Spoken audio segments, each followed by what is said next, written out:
కంప్లీట్గా ఒక మీరు ఈ ఒక దైవలోకానికి వచ్చేసి ఆ ఒక ప్రభుత్వాన్ని ఉద్యోగాన్ని వదిలేయడం అసలు ఎంత నాకు నిజంగా ఒక్కసారి తెలుసుకున్నప్పుడు ఆశ్చర్యంగా అనిపించింది.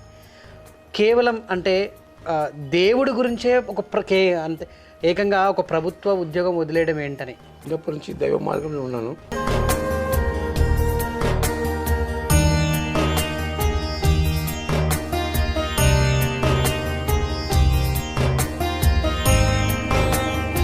దొరలు ఉంటారు కదా, వాళ్ళు కొద్దిగా డిస్టర్బ్ చేస్తే అప్పటికి మీరు డిపార్ట్మెంట్లో ఉన్నారా? డిపార్ట్మెంట్లో ఉన్నాను. 94లో వదిలేశాను. ఓకే. 94 వదిలేసి వాళ్ళ పిల్లలు పెళ్ళిళ్ళు అయ్యే వరకు వాళ్ళ పిల్లలు కింద ఉన్నారు. నౌకని పైన ఉండేవాడిని. ఇది ధ్యాన మందిరం, కింద మందిరం ఉంది. దీంట్లో ఇంకా రూమ్ ఉందా? రూమ్ ఉంది.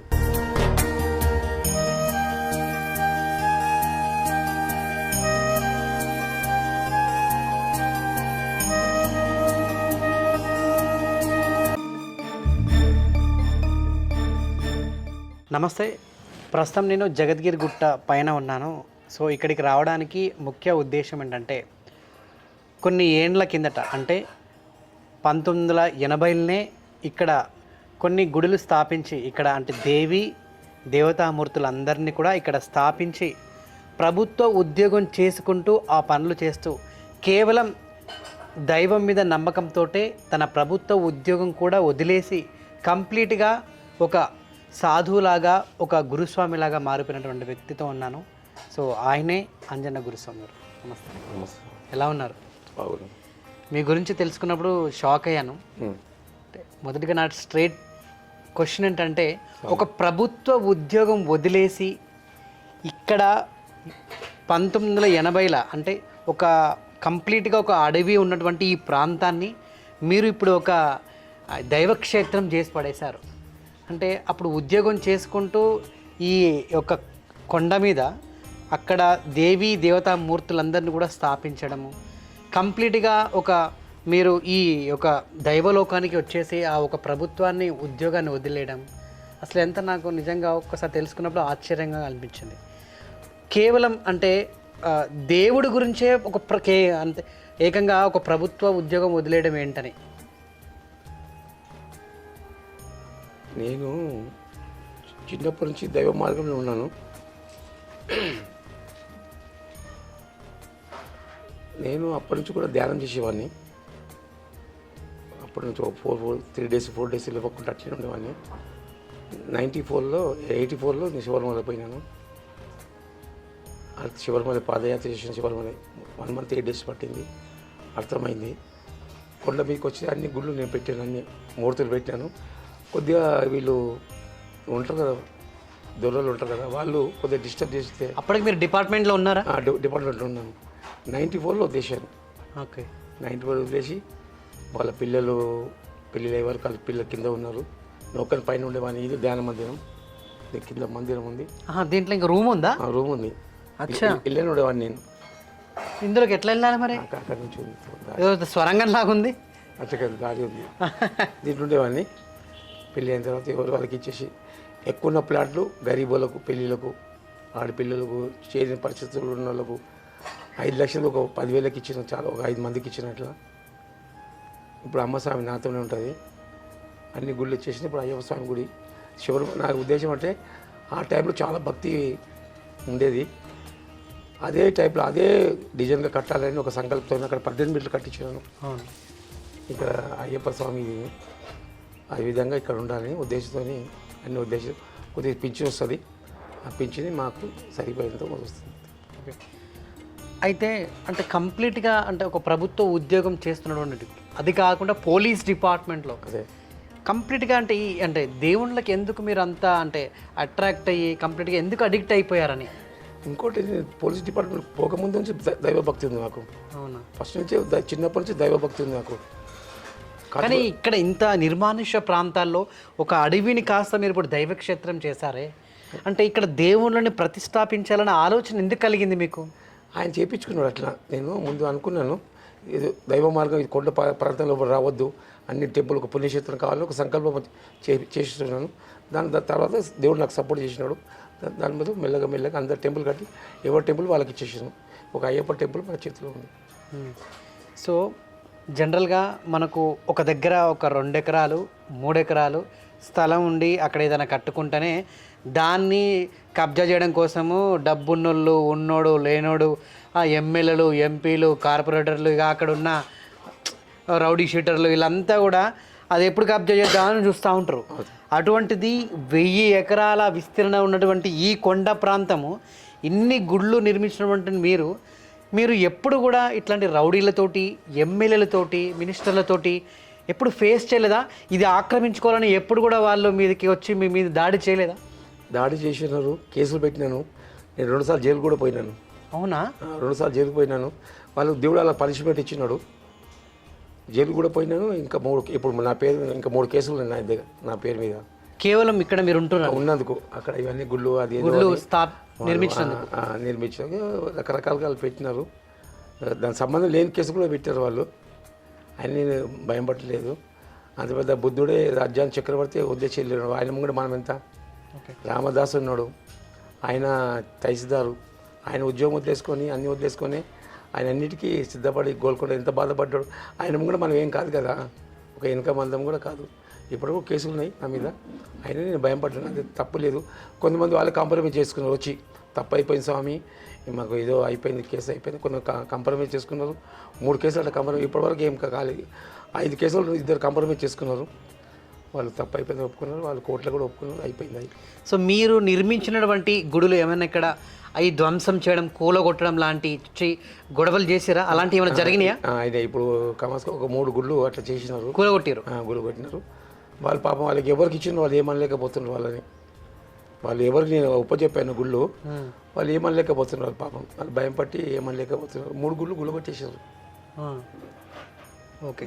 సో ఇప్పుడు అంటే ఇంకా అలాంటి ఆటంకాలు ఎదురవుతూనే ఉన్నాయా? ఇంకా ఫేస్ చేస్తుర్రా? అంతే, ముందంత లేవు, తక్కువ. ఇప్పుడు కొద్దిగా తక్కువ. అంత ఒక 10% ఉంది, 90% తగ్గిపోయింది. ఓకే. సో మీరు ఇక్కడ అంటే ఒక దైవక్షేత్రం అనేది నిర్మించారు. ఇప్పుడు ఇక్కడ అనేక దేవీ దేవతామూర్తులు అందరిని కూడా ఇక్కడ మీరు ప్రతిష్టాపించారు. ఇక్కడ ఎటు చూసుకున్నా కూడా అటు సీతారాముడు, ఆంజనేయ స్వామి, అమ్మవారు, ఇక్కడ 12 జ్యోతిర్లింగాలు, అయ్యప్ప స్వామి, గణేశుని టెంపుల్, ఇది శివాలయము, సాయిబాబా టెంపుల్, అక్కడ బాలాజీ టెంపుల్, అక్కడ వీరభద్ర స్వామి, వీరభద్రుడు, కన్యక పరమేశ్వరు, పరశురామ టెంపుల్, ఇలా అనేక దేవస్థానాలన్నీ ఉన్నాయి ఇక్కడ. ఒక క్షేత్రం లాగా తీసారు. మరి దీనికి ఇప్పటిదాకా ప్రభుత్వం ఎప్పుడు చొరవ తీసుకొని దీన్ని డెవలప్మెంట్ చేయాలి, వీళ్ళకి సపోర్ట్ చేయాలి. అరే ఎంతో కష్టపడి ఇక్కడ దేవతామూర్తులను, దేవీమూర్తులను, దేవి అమ్మవార్లను కూడా ఇక్కడ ప్రతిష్టాపించారు. చిన్న చిన్న మందిరాలు అయితే కట్టారు. మరి మనం సపోర్ట్ చేద్దామని ఎప్పుడు అంటే ముందడికి వెళ్ళేదా ఇక్కడ ఎవరు? ఒకసారి ఏమైందంటే ఒక 30 ఏళ్ళ కింద ఎన్విరాన్మెంట్ డిపార్ట్మెంట్ ఒక ఆఫీసర్ ఉన్నాడు. ఇట్లే గోశాల అది కొద్దిగా డిస్టర్బ్ చేసినారు. నేను పోయినాను కలెక్టర్ దగ్గర పోతే కలెక్టర్ రాసినాడు, ఇది మాకు సంబంధం లేదు, ఎన్విరాన్మెంట్ డిపార్ట్మెంట్ సంబంధం. అప్పుడు ఎక్కడ ఉందంటే బర్కత్పూర్ దగ్గర ఉండే ఎన్విరాన్మెంట్ డిపార్ట్మెంట్. ఇప్పుడు ఇక్కడ వేద పాఠశాల, బాలాజీ టెంపుల్ ఇవన్నీ ఇప్పుడు మీకు సంబంధించినట్టా లేకుంటే వేరే వాళ్ళకి? టెంపుల్ ఎన్విరాన్మెంట్ డిపార్ట్మెంట్ సంబంధించింది. తీసేసుకున్నారు వాళ్ళు ఎప్పుడో దగ్గర 45 ఇయర్స్ అయింది, సుమారు 45 ఇయర్స్ అయింది. ఎన్విరాన్మెంట్ తీసేసుకుంటున్నాను. ఈ వేద పాఠశాల మాత్రం నేను మల్లికార్జునని ఇచ్చాను. మాణికేశ్వరం అని ఒక యానగొందులో ఒక అమ్మ ఉంది, మా అమ్మస్వామి అక్కడ దీక్ష తీసుకుంది. అప్పుడు 94లో కట్టాను. 96లో వచ్చినారు, వాళ్ళకి హ్యాండ్ ఓవర్ చేసినాను. వాళ్ళు ఎంత వాళ్ళు సొంతంగా కట్టుకున్నారు. 40 మంది వేద పాఠశాల పిల్లలు చదువుకుంటారు. ఉచితంగానే ఇస్తారా? ఉచితంగా వాళ్ళకి వేదం నేర్పించడం. ఓకే. దాని దాతలు ఉన్నారు. ఒక అబ్బాయికి ఒక దాత, ఇంకో అబ్బాయికి ఒక దాత, 5 మందికి ఒక దాత. అది డబ్బులు పంపిస్తుంటే వాళ్ళు చదివిస్తారు. మల్లికార్జున ఉన్నాడు. ఓకే. సో మరి అంటే అంటే అన్నేళ్ళ కిందటే మీరు ఈ అన్ని నిర్మించారు కదా, మరి ఎందుకు డెవలప్మెంట్ కాలే? ఇది ఇంకోటి ఏంటంటే సమ్ ఏరియా ఒకటి నెంబర్ 1. ఇక్కడ అంతా గరీబోళ్ళు ఉంటారు ఎక్కువ మటుకు. ఇక్కడ పెద్ద ధనవంతులు లేరు. ఇక్కడ ఈ ఒక 1000 ఎకరాలు 80% గరీబోళ్ళు ఉన్నారు. చిన్న చిన్న ఫ్యాక్టరీలో జాబ్ చేసుకుంటూ వాళ్ళు ఉన్నారు. వాళ్ళు డొనేషన్ ఏమి ఇస్తారు, ఇవ్వగలుగుతారు. ఏమున్నా మన సొంత డబ్బు ఎవరు బయటకు వెళ్ళి వాళ్ళు ఇచ్చినారు ఫండ్స్ అంతవరకే గుడ్లు. ఇది అంటే మార్నర్స్ ఉన్నారు కాబట్టి, వాళ్ళ ఫ్యాక్టరీ ఓనర్స్ కాబట్టి వాళ్ళు ఇచ్చినారు. అక్కడ పరశురామ టెంపుల్ ఉంది, వాళ్ళ ఫ్యాక్టరీస్ ఉన్నాయి, వాళ్ళు కట్టారు. కన్యక పరమేశ్వర టెంపుల్ ఉంది, ఐశాస్ వాళ్ళ దగ్గర డబ్బు ఉంది కాబట్టి వాళ్ళు కట్టుకున్నారు. ఇది వేద పాఠశాల ఉంది, దాని ఒక గురువుకు సంబంధించిన దాంట్లో గురువు భక్తులు చాలామంది ఉన్నారు, వాళ్ళు కట్టుకున్నారు. పండగ స్వామి కూడా ఒక అతను కట్టుకున్నారు సొంతంగా. బ్రహ్మంగారి గుడి ఉంది, వాళ్ళు మామూలుగా కట్టుకున్నారు. మాంకాళం టెంపుల్ ఉంది, పద్మశాలి టెంపుల్ ఉంది, మార్కండే గుడి, వాళ్ళు అందరు కలిపి అది కూడా నేను ఇచ్చినాను, వాళ్ళు కట్టుకోవాలి. ఓకే. ఇప్పుడు కంప్లీట్గా ఇప్పుడు ఈ ల్యాండ్ ఎవరికి వాళ్ళదేనా, లేదంటే ఇప్పుడు గవర్నమెంట్ హ్యాండ్ ఓవర్లో ఉందా, అసలు ఏందన్నట్టు ఇది? ఇప్పుడైతే ఈ టైంలో అయితే ఎవరు అంటే వాళ్ళకి ఎవరి గుడికి వాళ్ళకే ఉంది సంబంధం ఉంది. ఇంకా గవర్నమెంట్ అంత పెద్ద ఆక్యుపై చేయలేదు, వాళ్ళు వచ్చి తీసుకోలేదు. సో ఎవరిది వాళ్ళే రిజిస్ట్రేషన్ చేసుకుని ఉన్నారా? ఇంకా కొంతమంది రిజిస్టర్ చేసుకున్నారు, తెలియదు మనకంత డీప్లో పోలేదు. నా పూజా విధానం నాకే ధ్యానంకు సరిపోతాయి, ఆయన ఏం పట్టించుకోరు. ఆయన జాగానే కాపాడుకుంటారు కదా, మనకేం సంబంధం ఉంది. ఓకే. ఇప్పుడు ఈ అయ్యప్ప స్వామి మందిరం మీరే నిర్మించారు. సో అక్కడ త్వరలో కేదార్నాథ్ సంబంధించినటువంటి శివుడిది ఆలయం నిర్మించబోతున్నారు. సో ఆల్రెడీ కన్స్ట్రక్షన్ స్టార్ట్ కూడా అయిపోయింది. సో అక్కడ ఉన్నట్టుగానే అదే అయ్యే మొత్తం కంప్లీట్ అదే డిజైన్ ప్రకారంగా నిర్మించబోతున్నారని చెప్పేసి విన్నాను. సో దానికి ఎంత ఖర్చు అవుతుంది, అసలు దాని నిర్మాణం ఏంటి అసలు? నేను దగ్గర ఒక 20 సంవత్సరాల నుంచి అనుకుంటున్నాను కేదార్ గుడి కట్టాలని. అంతే ఈ అయ్యప్ప స్వామి గుడికి టైం సరిపోయింది. ఈ మధ్యన స్వామి పరిచయం అయినాడు. ఇప్పుడు మేము ఇంజనీర్ కలిగితే వాళ్ళు 2.5 కోట్లు చెప్పారు, మొత్తం రాయితీని కట్టాలని. మొత్తం అదే డిజైన్లో రాయితోని, ఇటుకతో కాకుండా రాయితీ కట్టాలి. 2.5 కోట్లు అవుతుంది. కొంతమంది వాళ్ళ పరిచయం ఉన్నారు దాతలు, కాకుంటే ఇంటింటికి 8 కోట్ల మంది ఉన్నారు. ఇంటికి 11 రూపాయలు వచ్చినా గుడి అయిపోతుంది. నిత్యారాధన చేయాలని ఒక ప్రోగ్రాం దాని ప్రకారం. అది ఓకే. సో 2 కోట్లు అయింది సుమారు. 2.5 కోట్లు. సో అక్కడ ఎలా అయితే ఉందో అలాగనే మోడల్, అదే విగ్రహం కూడా అక్కడికి వెళ్ళిస్తాం, మూర్తి కూడా అక్కడికి వెళ్ళిస్తాం. సో ఈ రాయిళ్ళు కూడా అక్కడ నుంచి? రాయి ఇక్కడికి వెళ్ళి వస్తుంది, నల్గొండ ఇక్కడికి వెళ్ళి వస్తుంది. ఓకే. కృష్ణ రాయి ఇక్కడికి వస్తుంది, ఈ సైడ్కి. ఓకే. సుమారు ఇంకెన్ని ఏళ్ళు పట్టొచ్చు అది? ఏమో ఇప్పుడైతే మనము ఈ నెక్స్ట్ మంత్, ఈ మంత్లోనే ముహూర్తం చేయాలి. ఇవాళ రేపు నాకు శివరిపల్లి పోయినాను, కొద్దిగా ఆరోగ్యం బాగా, ఒక 5 మెంబర్స్ కలుసుకొని మరి ఏం చేస్తారు ఈ స్టార్ట్ చేస్తాం. ఓకే. అది ఎన్నిసార్లు ఇచ్చారు మాల? నేను 84లో మాల వేసిన, 85 శివరిపల్లి పోయినాను. ఇప్పటి వరకు ఎన్నిసార్లు వేసిన? కంటిన్యూ పోయినాను. ఇక మధ్య 3 సార్లు పోలేదు. 18 మెట్లు కట్టాను కదా, ఇక్కడ నుంచి వెళ్తాను. ఆత్మ పూజ ఎక్కువ అయిపోయింది ఇప్పుడు. మాల ఎన్ని కంటిన్యూ, అప్పటి నుంచి కంటిన్యూ అంటే సుమారు 84 వేసినాను, 85 వెళ్ళాను. ఎంత అవుతుంది అప్పుడు? సుమారు 38-39 నిమిషాలు. ఆ మధ్యలో మా నాన్నగారు మమ్మీ గారు కాలం చేసి ఒక 6 మంత్స్. ఓకే. ఇంకెక్కడ నేను ఎక్కడ పోను, ఏ పెళ్ళిళ్ళకి కానీ ఇక్కడ పోను. కొండ గుడి దేవుడు మనం అంతే. ఓకే. సో ప్రతి ఏటా కూడా మాల వేస్తారు తప్పకుండా? ఎప్పుడు మాల మీద ఉంటాను. మాల మీద ఉంటారు? ఎప్పుడు మాల మీద ఉంటాను, 24/7. అవునా? అయ్యప్ప మాల ఉంటాను, ఎప్పుడు ఇట్లే ఉంటాను. ఎందుకు అంటే అట్లా కంప్లీట్గా ఒక మాలతోటి ఒక భక్తితోటి కట్టుబడి ఉన్నారు? కట్టుబడి అంటే ఈయన నుంచి, అయ్యప్ప స్వామి నుంచి ఎంతో మందికి మంచి జరిగింది నా దగ్గర. ఇక్కడ వచ్చిన తర్వాత కొంతమంది ఆరోగ్యము బాగలేని ఆరోగ్యం మంచి అయింది, ఉద్యోగాలు వచ్చినాయి, ఇల్లు. అట్లాంటి సందర్భాలు ఏమన్నా ఉంటే చెప్తారా? చాలా ఒకటి కాదు. ఏమైంది ఇక్కడనే ఇప్పుడు ముందు ఫస్ట్ ఇంతే కాదు, ఇక్కడ వచ్చినాక ఇంతకుముందు ఒక చింతల్లో ఒక బాబు ఉన్నాడు. అతను ఇక్కడ నంద్యాలు ఉండే వాటిలో హోల్స్ పడ్డాయి. ఆ హోల్స్ ఓపెన్ అయినప్పుడు బాధపడేది. చిన్న అబ్బాయి. ఆమె వచ్చి నాకు ఎవరు చెప్తే భక్తులు వచ్చింది నా దగ్గరికి. నేను పూజ మీద ఉన్నాను. ఉన్న తర్వాత చూస్తే ఓపెన్ అయినప్పుడు దమ్ము ఆడక చాలా బాధపడారు. ఓ 2 నిమిషాలు 3 నిమిషాలు బాధపడి మరి హోల్స్ స్కూల్ అయితే మంచిగా ఉండేవాడు. అతను అడిగితే పుట్టపడి సాయిబో పోయిదా అమ్మా అని నేను అన్నాను. వాళ్ళు ఏమన్నా 3 నెలలు టైం ఇచ్చినాడు ఫ్రీ ఆపరేషన్ కోసం. ఆ అమ్మాయి దగ్గర డబ్బులు లేవు వాళ్ళ దగ్గర. సరే పర్లేదు, ఒక 3 రోజులు నేను తగ్గిపోతుంది అని ఆ తీర్థము నైవేద్యం, దేవుని నైవేద్యం ఇచ్చినాను. 3 తర్వాత అబ్బాయి మంచిగా అయిపోయాడు. రంధ్రాలు మూసుకుపోయినాయి. ఇక్కడికి వచ్చినాక ఇట్లా చింతలు ఉంటాడు. ఇట్లా పెట్టుకుంటే రంధ్రాలు సపోర్ట్ లేదు, ఆరోగ్యమైనడు, బాధపోయింది. ట్రీట్మెంట్ ఏం లేదు, తీర్థము నైవేద్యం అంతే. 3 రోజులు 3 రోజులు అయిపోయింది. ఒకళ్ళు ఇక్కడనే ఒక కేసు ఉంది, విడాకుల కేసు ఉంటే చెప్పిన ఏం కాదు అని చెప్పినాను. వాళ్ళ నాన్నగారు తాగబోతున్నారు, వాళ్ళ నాన్న మంచిగా అయిపోయినాడు. వాళ్ళు ఇప్పుడు బిల్డింగ్ కట్టుకున్నారు. అతను ఆర్టిస్టుల కండక్టర్, అతను డ్రైవరు. అప్పుడు ఒక 1000 రూపాయలతో పెళ్ళి అయింది. పెళ్ళి అయితేనే జాబ్ వచ్చింది. అతగారు ఏమో 10 lakhs ఇవ్వాలి, లేకపోతే విడాకులు ఇస్తాను. సంగారెడ్డిలో కోర్టులో కేసు ఉండే వాళ్ళది. కేసు ఉంటే ఏమైందంటే అవి వచ్చి ఏడిస్తే ఏం కాదు అతను వచ్చేస్తాడని ఆయన పేరు చెప్పాక అబ్బాయి చెప్పి నేను విడాకులు లేని అమ్మాయిని వచ్చి దగ్గర పెట్టుకుని పెళ్లి చేసుకోవాలి. ఉంటా అని చెప్తే అట్లే అయిపోయింది. ఇద్దరు అబ్బాయిలు అమ్మాయికి అత్తగారు మంచిగా అయిపోయినారు, తండ్రి మంచిగా అయిపోయినారు, అందరు మంచిగా అయినారు. దేవం బస్సులు ఉంటారు మంచిగా అయిపోయినారు. ఇదంతా దేవుడు మహిమనే అంటారా? 100% మేము దేవుందే. ఓకే, దేవుడు ఉన్నాడు అనడానికి ప్రత్యక్షం ఏంటి? దేవునికి ప్రత్యక్షం అంటే ఇప్పుడు ఈ కలియుగం ఇది కలియుగంలో ఎట్టుందంటే దేవుని రూపంలో రాడు స్వామి. ఎప్పుడూ జ్ఞాపకం పెట్టుకోండి. కొన్ని సీన్ ఇవి కూడా ఉన్నాయి కదా, భక్త తూకారాం దాంట్లో సాయిబాబా చరిత్ర, గురు చరిత్ర, సద్గురు చరిత్ర అన్నింటి ఉన్నాయి, కొన్ని ఉన్నాయి. సో మీరు చదవండి.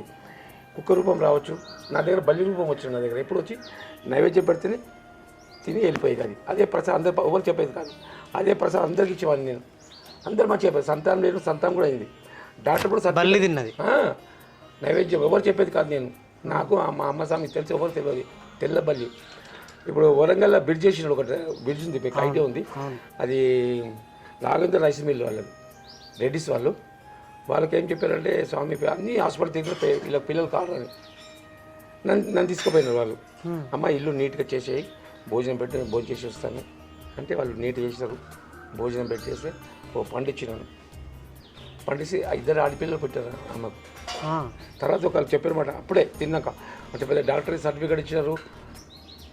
అయితే కానీ ఎవరు నన్ను తీసుకుపోయారు. ఆమె బంగ్లాపైకి నిన్నాను, నేను చెవులతో నిన్నాను. ఆమె పనిష్మెంట్ దొరికింది లేదు ఆమెకు. వచ్చినాను. అలాంటి దేవుడిని ఎట్లా వదిలేయాలి?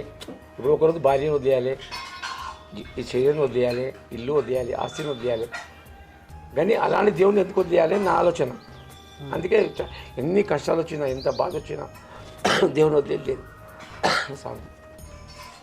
ఓకే, దేవుడు ఉన్నాడనడానికి ఎన్ని చెప్తున్నారు మీరు. అంటే ఇంత సైంటిఫిక్ జనరేషన్లో కూడా అంటే చాలామంది కూడా దేవుడు ఉన్నాడంటే అసలు ఎక్కడున్నాడు దేవుడు, కొందరు నీలో ఉన్నాడు నాలో ఉన్నాడు అని చెప్పేసి అంటాం. దేవుడు ఉన్నాడు అనడానికి ఇంకా ప్రత్యక్షంగా మీకు ఎప్పుడైనా దేవుడు మాట్లాడడం, దేవుడు కనిపించడం, ఇట్లాంటి ఏమన్నా అద్భుతాలు ఏమైనా జరిగినాయా మీ జీవితంలో? ఒకటి మాత్రం స్వామి, నేను చెప్పిన నా అనుభవంలో దేవుని రూపంలో ఎప్పుడు రాడు స్వామి. ఇప్పుడు నేను సరస్వతి యజ్ఞం చేయించాను మా ఇంటి 30 years కింద. 40 మంది దాకా సాధువులు ఉన్నారు, 150 మంది దాకా పైన సివిల్స్ భక్తులు ఉన్నారు. అందరూ ఎక్కడ జాగలేదు. కిచెన్ రూమ్లో, బెడ్రూమ్లో, హాల్లో, యజ్ఞం దగ్గర అంతా నిండిపోయినారు. భోజనాలు కూర్చున్నారు. గేటు దగ్గర గేటు ఎవరో కొట్టినట్టు నాకు కింద పడితే బయటకు పోయినా. ఒక అమ్మ దగ్గర 100 సంవత్సరాల పైన ఉంటుంది ఏజ్. ఒక అడుగు తీసి ఒక అడుగు పెట్టాలంటే చాలా కష్టమైన ఆ విధంగా ఆ అమ్మ సామి ఉంది. అంత పైనంతా ఇదే ఉంది, లోత ఉంది. నన్ను చూసి నవ్వింది, నేను నవ్వినాను. నేనైతే 99% ఏంటంటే నేను వేరే పవిత్రం చేయాలని ఆలోచన ఉంటుంది నాకు. నేను పవిత్రం అయిపోయినా అనుకో, ఈ లోకం నుంచి దూరం అయిపోతాను. నేను శివ మార్గం కష్టం అయిపోతుంది. అందుకే నేను చేసి తీసుకొచ్చి యజ్ఞం దగ్గర కూర్చో, అక్కడనే ఉంది జాగా, ఎక్కడ కూర్చోబెట్టాను. మా అమ్మ సామె అంటే మా మిస్సెస్ పెంచిన అమ్మ నువ్వు రాని పెట్టమంటే అమ్మ అప్పుడే పెరగాలని తీసుకొచ్చింది. కొద్ది పులిగూర 2 ముద్దలు తిన్నది. నీకు వద్దా అని నాకు ఇషారా వేసింది, నీకు వద్దా అని. వద్దు అంటే ఇక్కడ కావాలని మా మిస్సెస్ దగ్గర చూపించింది. సరే తిన్నది. తర్వాత గేట్ వరకు తీసుకెళ్ళి వదిలేసింది. ఇంకోటి, ఎప్పుడు కానీ దేవుడు వచ్చినంటే మనము నోరు రాదు, మాట్లాడడం రాదు. ఈమె దేవుడు చెప్పడం రాదు. నా అనుభవంలో చూసాక అందరూ కోపడరు. ఏం స్వామి ఇంత పెద్ద గురుస్వామిను అంత గలీజు, అంత రూతపడ్డది, అంత గలీజ్ ఎత్త తీసుకుంటే నేను చెప్పిన వాళ్ళకు భక్తులకు, మీరు ఏమనుకోకండి, ఆ అమ్మ ఏడుది చూసి రండి అని చెప్పి. ఇక్కడ నుంచి అక్కడ పోవాలంటే 1 day పడుతుంది. అంత సులో ఇక్కడ నుంచి అక్కడ పోవాలంటే చూస్తే దొరకలే. వాళ్ళతో బాధపడ్డారు వాళ్ళంతా. మేమెంత మంచి వదిలేసుకున్నాం మేము అని. ఇంకోటి ఏంటంటే నేను షిరిడీకి వెళ్ళాను. అప్పుడు దగ్గర మా చెల్లె పెళ్ళి కాకుండా మా అన్నగారు ఏదో మొక్కిన వెళ్ళాం, షిరిడీకి వెళ్ళాం. చిన్నప్పుడు షిరిడీకి వెళ్తాను. నేను 3 సార్లు అభిషేకం చేసినాను చేతితో. తర్వాత అక్కడ ఒక 40 టికెట్లు ఇచ్చేవాళ్ళు, 40-50 టికెట్లు ఇచ్చేవాళ్ళు, 10 రూపాయల లెక్క టికెట్లు. మేము కౌంటర్ వరకు పోయినాక టికెట్లు అయిపోయినాయి. నేను ఆ పోయే లోపల ఏం చెప్పిందంటే, నేను స్వామి మొక్కినమాట, నీ ప్రసాదం చేసే లేకుంటే ఒక్క పొద్దుంటాను అని మొక్కున్నాను. మొక్కే లోపల టికెట్లు అయిపోయినాయి. అప్పుడు బయట 50 రూపాయలు ఉంటుంది సార్ భోజనం. బయట మా అన్నగారు మా మామగారు బాధ పెట్టారు, స్వామి నువ్వు నడు 50 రూపాయలు భయం పడుతున్నది, అట్లా కాదు నేను ఇట్లా మొక్కినా, నేను ఇన్ని ఉంటా, మీరు పోయి రాపోండి అని ఒక పెద్ద మనిషి రూపంలో వచ్చాడు. వచ్చి మా అన్న మా మామ అన్నది దొంగలు ఉంటారు కదా, నువ్వు డబ్బులు ఇవ్వగలవు, వద్దు వద్దు అన్నాడు. ఆయన ఏమన్నాడు తెలుసా, టికెట్ 2 చిరిగి ఉన్నాయి, 2 ఇచ్చినాడు. మా యాయి రావుగా అబ్ జాకే ఆవు అన్నాడు, ఒకటే మాట. తీసుకున్నాను, సంతోషం వచ్చింది, ఉరికినాను. అక్కడ ఎవరు అడగలేదు, టికెట్ ఇస్తే లోపలికి వదిలేసినాను. మా అన్న కానీ మా మామ కానీ ఆయన దర్శనం చేసుకోలేకపోయినారు. ఒకసారి ఇంకోసారి ఎంతో కష్టపడి డబ్బులు సంపాదించి పెద్ద మాల తీసుకున్నాను. ఇట్లా మాల వేస్తే తీసేసేవాళ్ళు అప్పుడు బాబా మీకే తీసి ఇష్టలు పక్కన పడేసావు. చాలా కోపం వచ్చింది. ఏమంటాం అప్పుడు ఏమనలే కదా, వచ్చి ద్వారకా వైద్య దగ్గర ఏడ్చుకుని కూర్చున్నాను. ఏడ్చుకుని వచ్చి ఇట్లా కొట్టి కైకు రోలే కभी निकालने का ना आपका सामने निकाले बाद में भी निकालते ना क्यों आप रोले ఇట్లా కొట్టేసినారు. కొట్టాక మనసు అంతా మార్పు వచ్చేస్తుంది. ఎందుకంటే ఈ ఒక త్రికరణ శుద్ధి ఈ 9 ఇవన్నీ ఎవరు దాడతారో వాళ్ళు దైవానికి దర్శనం చేసుకోవడానికి అవకాశం అవుతుంది. లేకుంటే ఇప్పుడు ఈ కలియుగంలో అక్కడ దేవుడు అంటే ఎవరు వద్దరు, పట్టేసుకుంటారు, వద్దరు. అందుకే ఆయన పోయిన తర్వాత అందరూ ఈ లోకంలో వచ్చేస్తారు. ఓకే, అసలు మైక్ ఇచ్చారా? ఉంది, ఉందా? ఇది కాదు వైర్లెస్ మైక్. మరి ఎట్లా ఇవ్వకపోతే అంటే ఉంది ఉంది ఒకటే ఇచ్చారు, రెండా? 2 ఉన్నాయి.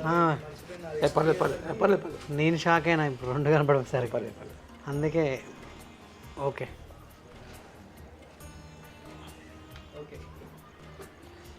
ఇప్పుడు అంటే మీ అంటే ఇప్పుడు గడ్డము ఈ అంటే మీ వెంట్రుకలు అంటే మీ కంప్లీట్గా మీ వేషధరణ చూస్తుంటే సాధువులు, నాగ సాధువులు, అఘోరాలు, మునులు, ఋషులు ఉన్నట్టు విధంగా ఏదో హిమాలయాల్లో నివసిస్తున్నటువంటి ఋషుల మాదిరిగానే ఉన్నారు మీరు. అంటే ఇప్పుడు మిమ్మల్ని గురుస్వామి అంటున్నాం. మిమ్మల్ని గురుస్వామి అనాలా లేకుంటే సాధు అనాలా ఇంకేదన్నా అఘోరి అనాలా, అసలు ఏంటి నాకు అర్థం కావట్లేదు. ఇప్పుడు నార్త్ సైడ్లో మొత్తము ఒక అఘోరి, నాగసాధు అని ఎక్కువ అక్కడ పిలుస్తుంటారు. అక్కడ మన దక్షిణ తరఫు నుంచి సద్గురులు, గురుస్వామి, మహర్షి, భగవాన్ ఇలాంటి పదాలు మన దగ్గర వాడతారు నార్త్ సైడ్లో. ఇంకోటి ఏంటంటే నేను ఒక్కోసారి కూర్చుంటే నేను 5 రోజులు లేచేవాడిని కానీ ఇంట్లో 5 డేస్ అట్లనే కూర్చున్నాను. అప్పుడు విఐపి బందోబస్తు ఉంటుండే, ప్రైమ్ మినిస్టర్ది, గవర్నర్ది, రాష్ట్రపతి వాళ్ళందరూ వస్తున్నప్పుడు అప్పుడు స్పెషల్ బ్రాంచ్ ఉండేవాడిని కదా, మాకు అక్కడనే ఎక్కువ డ్యూటీ అక్కడనే ఉండేవాళ్ళం, లంచ్ చేసే వరకు అక్కడ. నేను ధ్యానం కూర్చొని 3 రోజుల తర్వాత ఆఫీస్కి వెళ్ళేవాడిని. ఒక 5 నిమిషాలు లేట్ అయితే వాళ్ళకి అందరూ మెమో ఇచ్చేవాళ్ళకు నా సరెండర్. నాకు మాత్రం 5 డేస్ తర్వాత కూడా నన్ను ఎవరు ఏమనకు వాళ్ళు నన్ను అడిగేది ఏమైంది స్వామి అంటే నా ఇంత తోడి వాళ్ళు స్టాఫ్, స్వామి నువ్వు నీకు ఏమన్నావు 5 డేస్ ఏం చేసావు, ఎక్కడ పోయినావు అంటే నేను అయ్యప్ప పూజ చేసుకుంటే అట్లనే కూర్చున్నాను, ధ్యానంలో వెళ్ళిపోయినాను, ఎక్కడికనో తిరుగుకుంటున్నాను. చూస్తే అది 5 రోజులు కూడా నాకు కనపడలేదు. మా మిస్సెస్ కూడా ఏమనేది కాదు, నాకు ఇట్లా అయింది అంతగానే ఏమని అది కారణం అంటే వాళ్ళు మా ఆఫీసర్ కూడా ఏమనేది కాదు, వాడు కూడా ఏమని అబద్ధం మాటేది రాలేదు నాకు ఎప్పుడు నోటి నుంచి. ఇంకోటి ఏంటంటే ఏదైనా ఉంటే పని ఉంటే వాళ్ళు వచ్చి నాకు చేయిబెట్టించుకునే వాళ్ళు, ముస్లింలు కానీ అందరూ ఏ మతం సంబంధం లేకుండా మా ఆఫీసులో చేయిబెట్టి స్వామి నా పని అయిపోతుంది అన్నాక పని అయిపోతుంది. నేను ఎంత పెద్ద కష్టమైన పని కూడా పని లేదు అందరికీ. అప్పటి నుంచి నన్ను చాలా డిపార్ట్మెంట్లో చాలా ఇల్లు ఇచ్చేవాళ్ళు. సో మీరు ఇంతకుముందు అన్నారు అంటే ఈ గుడికి ఎవరు ఏ అంటే స్వామి చెప్పండి. ఇంతకుముందు మీరు అన్నారు ఈ గుడికి ఎవరు అంటే ఏ కోరికలతో వచ్చినా అంటే వాళ్ళ ఇబ్బందులతో వచ్చినా కూడా అన్నీ కూడా నెరవేరిపోయినాయి అని చెప్పేసి, ఎలాంటి కష్టాలతో వచ్చినా కూడా మీరు ఒకళ్ళ ఇంటికి వెళ్ళి సంతానం కలగకపోయినా కూడా ఆ అరటి పండ్లు ఇవ్వడం వల్ల సంతానం కూడా కలిగిందన్నారు. అంటే సామాన్యంగా అంటే ఇక్కడ మీలోని అంటే ఆ మహిమ ఏమన్నా ఉందా? మీరు ఒకళ్ళ ఇంటికి పోయి ఇట్లా అరటి పండ్లు ఇవ్వగానే వాళ్ళకి సంతానం కలగడం, అసలు ఏంటి ఈ మిరాకిల్ ఏంటి? నాకు అంటే మీరు అంటే మీ దగ్గరికి వస్తే ఏదైనా జరిగిపోద్దా అని. ఒక్కటేంటంటే స్వామి,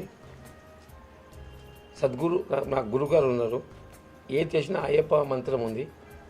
అది ఆ మంత్రం తీసుకుని నేను చేస్తున్నాను ఎప్పుడు నేను పెట్టుకోను. నేను ఎవరికి ఇచ్చినా అయ్యప్ప స్వామి ఇచ్చినట్టే ఆలోచిస్తాను. నేను మా గురుగారు ఇచ్చినట్టే ఆలోచించి ఇస్తాను. నేను ఎప్పుడు నేను అనేది తీసేసాను. ఎప్పుడు ఇచ్చిన ఏ పని చేసినా కూడా ఇస్తాను. ఇంకోటి ఏంటంటే మనకి ఏది అవసరం ఉంది అది అవసరం ఉంది. ఇప్పుడు నేను రాష్ట్రపతి కావాలని ఇస్తే మనం చేయలేం కదా, అంత పెద్ద కోరిక మనకు సంబంధం లేదు. చిన్న చిన్నవి వాళ్ళకు ఇది ఉద్యోగం కావాలి, ఆరోగ్యం మంచిగా కావాలి, ఇంట్లో గొడవలు కాకుండా భర్త భార్య మంచిగా ఉండాలి. కోరిక ఏదైనా ఒకటే కదా, కోరిక అంటే పెద్ద కోరిక చిన్న కోరిక రెండు ఉన్నాయి కదా, అంటే ఉంటాయి, అది కామన్ కదా. ఆ పెద్ద కోరికలు కష్టం కదా. ఎందుకు ఎందుకంటే చిన్నయ్య నెరవేరినప్పుడు పెద్ద ఎందుకు కావంటారు? పెద్ద ఎందుకు ఉందంటే అది ఎట్లుంటుందంటే ఆ పెద్ద కోరికలు చేయాలనుకున్నప్పుడు టోటల్గా మౌనం వెళ్ళిపోవాలి. మౌనం వెళ్ళిపోవాలి, భోజనం అనేది ఉండదు. ఇంకా ఈ చతుర్మాస దీక్షలో మీకు ఐడియా ఉండొచ్చు. స్వామి ఫస్ట్ పండ్లు, దాని తర్వాత ఆకులు, నీళ్ళు, వాయుభక్షణం, నాలుగు చేయాలి. ఇప్పుడు చాలామంది ఎంతోమంది పీఠాధిపతులు చతుర్మాస దీక్ష మీకు ఐడియా ఉండొచ్చు. ఆ చతుర్మాస దీక్ష ఈ 4 నెలలు చేయాలి. ఈ 4 నెలలు ఈ విధంగానే ఉండాలి. వాయుభక్షణం 1 మంత్ ఉండాలి, నీళ్ళతో 1 మంత్ ఉండాలి, పళ్ళతో 1 మంత్ ఉండాలి. ఈ ఆకులతో ఈ చేసిన వాళ్ళు, వాయుభక్షణం చేసిన వాళ్ళు అప్పుడు మీరు తమరు అన్నట్టు ఆ కోరిక చేయొచ్చు. ఒక చిన్న ఉదాహరణ మొన్న నేను చూసినాను. గురుగారు ఏ చెప్పినా కూడా తథాస్తు అనేవాళ్ళు. అప్పుడు శిష్యులు అడిగారు, ఏం స్వామి అందరికి ఇట్లా కోరుతావు, ఎందుకు చెప్తావు అట్లా అంటే, అది నా ఆజ్ఞే కాదు, దేవుని ఆజ్ఞే. ఒకసారి మామిడి చెట్టు ఇక మొన్న యూట్యూబ్లో చూసిన దాంట్లో ఐపీఎస్ ఆఫీసర్ చెప్పిన నారాయణ ఏదో ఉంది, అది మామిడి చెట్టు. ఆ మామిడి చెట్టు ఏంటంటే తుఫాన్కి వచ్చి కింద పడిపోతుంది. దాన్ని ఆ చెట్టు పాదుకలు చేసి అది మొక్కుతుంది మాట గురువుతోని, నేను చక్రవర్తి కావాలని. మామిడి చెట్టు చక్రవర్తి అవుతుందా? కాదు కదా. అప్పుడు అది ఏం చేస్తారంటే అది ఆ చెట్టు పడిపోతే ఆ పాదుకలు చేస్తారు. పాదుకలు చేస్తే శ్రీరామచంద్రుడు అడవికి వెళ్తాడు కదా, ఈ పాదాలు శ్రీరామచంద్రుడికి అర్పితం చేస్తే వెళ్తాడు.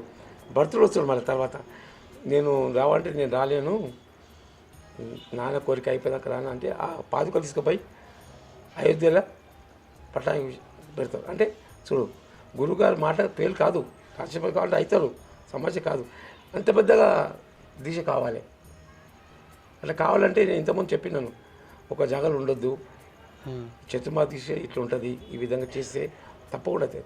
ఇంకోటి ఏంటంటే వాయుభక్షణ ఎవరు చేస్తారో ఏదంటే అది అవుతుంది. వాయువు భక్షణ భోజనం ఈ 4 నెలలు చేయాలన్న అదేనా? 4 నెలలు ఈ వాయుభక్షణ టోటల్గా చేయాలి. ఇప్పుడు మంచి ఏంటిది ఆ విధానం ఏంటిది? విధానం ఏం లేదు, వాయుతోనే మనం తీసుకోవాలి, ఇంకేముండదు. ఇంకా దాంట్లో గాలే అంతే, ఇంకేముండదు. ఫుడ్ ఫుడ్ వీడు ఏం వాటర్ ఏముండదు. ఇంకా ఎలా ఉంటారు అట్లా ఉండే వాళ్ళు ఉంటారా? ఇప్పుడు ఒకటే, ఇప్పుడు మీకు అంటే అన్నం తినకుండా నీళ్లు తాగకుండా ఉన్నారు. నేను ఇప్పటిదాకా విడలేదు. ఉన్నారు ఇప్పటికి ఉన్నారు. వాళ్ళు ఎవరు కనపడరు, ఉన్నారు ఇప్పటికి ఉన్నారు. ఎప్పుడైనా టైం ఎక్కడ ఉంటారు వాళ్ళు? ఎవరు లేని జాగాలో, ఎవరు పోని జాగాలో ఉంటారు వాళ్ళు. మీరు ఎప్పుడైనా చూసారా? చూసినాను. సో ఇన్నెల్లా అంటే మీరు అంటే గురుస్వామిగా ఒక సాధువుగా కానివచ్చు, మీ ప్రయాణంలో అంటే మీరు ఎప్పుడైనా హిమాలయాస్కి వెళ్ళడము, అక్కడ సాధువులను, నాగా సాధువులను, అఘోరలను, వాళ్ళతో మీ యొక్క ప్రయాణం ఎప్పుడైనా సాగిందా? వాళ్ళతో చర్చించడం, మాట్లాడడం, ఇటువంటి అనుభవాలు ఏమైనా ఉన్నాయా? కుంభమేళకి వెళ్ళాను ఒకసారి, వాళ్ళతో మాట్లాడాను. వాళ్ళు మీరు దేనికి సంబంధించిన వాళ్ళు నన్ను అడిగారు. వాళ్ళు నార్త్ సైడ్లో వాళ్ళు అడిగారు, ఏం లేదు నేను ఆంధ్ర, నేను ఇట్లా ఉంటుంది ఈ విధంగా వాళ్ళు చెప్పారు. అక్కడ వాళ్ళు 4 ఉంటాయి, వాళ్ళు దాంట్లో నాకు సాధువుల్లో కానీ కాల దీంట్లో. ఒకసారి నేను చార్ధామ యాత్ర పోయినాను, ఇట్లనే పోయాను నేను. వాళ్ళు ఎంత ఉన్నా కూడా వాళ్ళు ఉలన్ బట్టలు వేసుకుంటారు, ఉలన్ షర్టర్ వేసుకుంటారు, ఉలన్ కప్పుకుంటారు, ఇంకా యజ్ఞం అదేమంటారు మంటం కూడా కూర్చుంటారు. వాళ్ళకి జరగదు. నేను ఇట్లనే పోయినాను చార్ధామ. ఏం లేదు, ఒక కింద ఒక లుంగి షాల్వా అంతే, ఇంకేం లేదు. అదే పిండి వేసుకోవాలి, ఇది ఇక్కడ వేసుకోవాలి, ఇది ఇక్కడ వేసుకోవాలి. నేను చార్ధామ పోయినాను, చార్ధామ చేసినాను. అందరు నన్ను చూసినారు అందరు అక్కడ. కానీ అట్లా ఎక్కడ పోయినా కూడా ఎవరో ఒక సాధు రావాలి, దర్శనం చేయాలి, పంపించేయాలి. ప్రతి చార్ధామలో ఏదైనా. ఒకసారి బాధపడ్డా, ఇట్లా ఒకరోజు ఉంటే బాగుండు, అది ఇంత మంచి ఇప్పుడు ఆ వెహికల్ ఖరాబ్ అయిపోయింది. అది అనుకోకుండా మళ్ళీ రిటర్న్ వచ్చి అక్కడ పైన ఉన్నా. అప్పుడు ఇది తను ఏం పేరు, సీఎం ఉండే కదా, మన సీఎం కదా అక్కడ మొన్న అదే ఒరిగడి అమ్ముకొని జైలు పోయినాడు, ఏం పేరు, లాలూ ప్రసాద్ యాదవ్. ఆయన వస్తున్నాడు అక్కడికి, ఆయన కారు వస్తుంది పర్యాటకకి, ఆయన ఒక్కడు వస్తున్నాడు, ఆయన హెలికాప్టర్ వస్తున్నాడు. ఆ పైలట్ ఆయన నన్ను తీసుకొచ్చినాడు. ఆయన చెప్పినాడు నేను ఇట్లా లాలూ ప్రసాద్ యాదవ్ది ఆయన పైలట్ నేను చూస్తే ఏదో అనిపించింది నాకు, కూర్చోబెట్టుకున్నా. ఆయన తీసుకొచ్చి మళ్ళీ వదిలేసినారు టెంపుల్ దగ్గర. మళ్ళీ అక్కడనే వాళ్ళంతా బస్సులోనే ఉన్నారు. నేను మాత్రం మళ్ళీ నైట్ దేవుని దగ్గర చేసిన. మీరు అంటే ఈ అఘోరాలను వీళ్ళని చూసిరు అంటారు కదా నాగసాధులు, చూసినాం. ఏంటిది వీళ్ళ ఒక జీవన విధానం, వీళ్ళ జీవితం ఏంటి, అట్లా ఎందుకు అవుతారు, ఎలా ఉంటారు? అంటే వాళ్ళు నిత్యం ఎప్పుడు తపస్సు చేస్తూ. ఇంకోటి అంటే ఇప్పుడు నా కొద్ది చిన్న అనుభవంలో, సత్యం చిన్న అనుభవంలో నాగసాధులు కానీ వీళ్ళు కానీ మీరు చెప్పారు. ఇంకోళ్ళు ఏం చెప్పారు? ఋషులు కానీ మునుగు నాగసాధులు, సాధులు, అఘోరాలు. నిజంగా చెప్పాలంటే అఘోరాలు పబ్లిక్ కనబడరు స్వామి. వాళ్ళు ఎప్పుడు కానీ కుంభమేళకు వస్తారు, వెళ్ళిపోతారు, మళ్ళీ కనబడరు వాళ్ళు. మీరు చూడండి, కుంభమేళకు వస్తారు, కొన్ని లక్షల మంది వస్తారు, మీకు గమనించి ఉండొచ్చు. వాళ్ళు ఎట్లా పోతారు, మళ్ళీ ఎవరు కనబడరు. వాళ్ళు ఎట్లా ప్లాన్ చేస్తారంటే దేవుడు ఏ విధంగా అంతా ఉన్నాడో ఒకసారి దర్శనం ఎట్లా పోతారు వాళ్ళు, అట్లా వచ్చి దర్శనం వెళ్ళిపోతారు. వాళ్ళు కనబడరు. వాళ్ళు ఒకరు ఇక్కడ ఉండాలి, ఇలా అడవిలో ఉంటారా, విమాన పర్వతం ఉంటారా, ఇక్కడ ఉంటారో ఎవరు తెలియదు. వీళ్ళంతా మామూలు కొంతమంది ఏంటంటే ఇప్పుడు కాశీలో నేను మొన్న పోయి చూశాను, అందరూ కూర్చున్నారు, బట్టలు రిపేర్ చేసుకున్నారు, విభూతి పూసుకున్నారు. ఇంకోటి ఏంటి స్వామి, వాళ్ళు నేత్రాలు మన మీద పడ్డాయి అనుకో, అంత మనం పవిత్రం అయిపోతాం, అంత శక్తి ఉంటుంది. నాగసాధులు కానీ వీళ్ళు కానీ వాళ్ళు మనం చూసినట్టు చాలు. వాళ్ళు ఇట్లా విభూతి ఇట్లా ఇచ్చినా కూడా ఎన్ని రోగాలు ఉన్నాయి, ఎన్ని రోగాలు పోతాయి, అంత శక్తి ఉంటుంది వాళ్ళ దగ్గర. అవునా? అంత శక్తి ఉంటుంది. ఇంకోటి ఏంది మీకు చిన్న చెప్తాను, మహాభారతంలో గాంధారి ఉంది కదా, భర్త కళ్ళు లేవని ఈమె బట్ట కట్టుకుంటుంది. ఎన్నో కష్టాలు చెప్తే ఈయనడు ఎన్నో కష్టపడగా లాస్ట్ ఆ తల్లికి అర్థమవుతుంది, నా కొడుకు చనిపోవద్దు అని ఏం చేస్తారంటే చిన్నప్పుడు బట్టలు లేకుండా రమ్మని చెప్తారు. అప్పుడు కృష్ణునికి అర్థమవుతుంది, ఈయన ఆ తల్లి చూసినంటే ఒక్కు శరీరం అయిపోతే ఇంకా చనిపోదానికి అవకాశం లేదు అని ఏం చేస్తారంటే బెల్లగా కృష్ణుడు చిన్న పాప వేషం వేసుకొని వచ్చి అట్లా రావద్దు, చిన్న లంగోటి కట్టుకుని రామంటాడు. అనుకోకుండా లంగోటి కట్టుకుంటాడు. ఈ తల్లి బట్ట ఇప్పేసేస్తుంది. ఇప్పుడు ఇట్లా చూశాక ఒక్కు శరీరం అయిపోతే చూశాక లంగొట్టు ఉంటుంది. ఎంత తప్పు చేసినప్పుడు అర్థమైంది, అందుకే శాపం పెడతాడు కృష్ణునికి గాంధారి. కానీ ఇంకోటి స్వామి, నువ్వు కళ్ళు మూసుకో, ఒక నెల రోజులు చూడకు, ఒక 1 month 41 days చూడు, కళ్ళు మూసేసుకో, ఇంకా ఏం చెప్పు. మీకు ఎంత శక్తి అంత శక్తి వచ్చేస్తుంది. మీకు మౌనం పాటించండి, ఎంత శక్తి అంత శక్తి వస్తుంది. నీకు ఇది అయిపోతుంది పో అంటే అది అయిపోతుంది. ఇప్పుడు కూడా నేను చెప్తాను, భవిష్యత్తు నేను రెండు ఆలోచిస్తున్నా. మళ్ళీ దేవుడు ఇది ఎక్కడ ప్రయాణం చేస్తారో నాకు తెలియదు. ఇంకొక 1 month తర్వాత ఈ కేసులు అయిపోయిన తర్వాత 2 ప్రయాణం చేస్తాం. ఓ దిక్కేమో మానవ సేవ, ఓ దైవ మార్గం ఎంత శక్తి ఉంటుంది, ఏమయ్యేది చూపిస్తాం. ఒకటి ఈ 2 స్వామి నేను అనుకునేది. ఇంకో 1-2 months అది తెచ్చిపోతుంది. ఓకే. సో ఇలాంటివి కాకుండా కూడా ఇప్పుడు అంటే సొసైటీలో కూడా చాలా జరుగుతున్నాయి. అంటే దేవుడిని అడ్డు పెట్టుకొని చాలామంది అక్రమాలు, అన్యాయాలు చాలా చేస్తున్నారు. ఇవన్నీ మీరు చూస్తూ ఉంటారు కదా, మీకు ఏమనిపిస్తుంది? ఒక్కటి స్వామి, ఇది కలియుగం. 1% దేవుడు స్వామి, 99% కలి ప్రభావం ఉంటుంది. 99% 1%. దేవుడు ఎవరికి వచ్చినా ఇట్లా ముట్టుకుంటే ఇంగ్లా ముట్టుకుని కాలొద్దు చెయ్యి. నిజంగా దేవుడు ఒళ్ళులో ఉడకాలని వచ్చితే ఏ దేవుడని సరే, ఈ దేవుడు ఆ దేవుడు కాదు, ఏ దేవుడని సరే ఇట్లా ముట్టుకుంటే చేయి కాలొద్దు. నంబర్ 1. ఒకటి. ఇంకోటి ఏంటంటే ఇప్పుడు మీరు కొద్ది ఐడియా చెప్తాను. మన పెద్దలకు భోజనం పెడతాం, 1 yearకి ఒకసారి పెడతాం. మీకు ఐడియా ఉందో లేదు? పెడతాం, పెద్దలు పెడతాం. సంవత్సరం పెట్టిన తర్వాత అక్షరాకులు ఆయనకి ఏం నచ్చుతో పెద్దలకు బోరీలు కానీ ఏమి నచ్చుతాయో పెట్టి ఫోటోలు పెట్టి ఒకసారి ఇట్లా చూపిస్తాం, అంతే. చూపించి లీలాలు తీస్తాం. తర్వాత ఆయన తండ్రి కానీ అమ్మ కానీ ఎవరు తాత కానీ ఎవరు వచ్చినా అది తింటే తప్పకుండా స్వామి మీరు అదే గిన్నెలో మీరు తిని చూడండి, రుచి ఉంటుంది గిన్నెలది. ఆ కూర ఈ కూర డిఫరెంట్ అవుతుంది మీరు గమనించినప్పుడు. ఇంకోటి నైవేద్యం కూడా, నైవేద్యం పెట్టింది వేరే రుచి ఉంటుంది.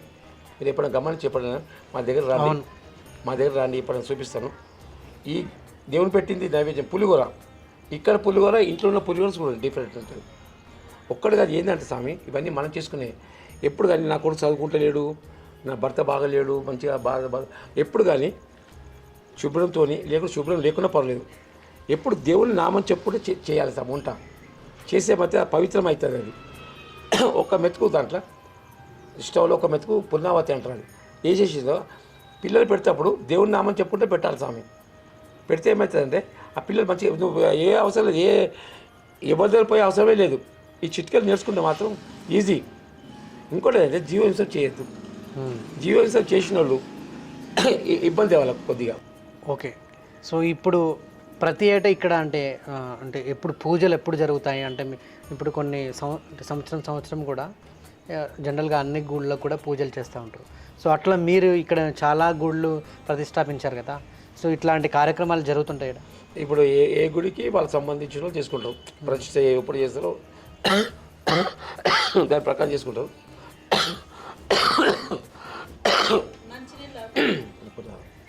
ఇక్కడ స్వామి నక్షత్రం రోజు ఎవరి మంత్ ఇక్కడ అభిషేకాలు భోజనం పెడతాం. ఇక్కడ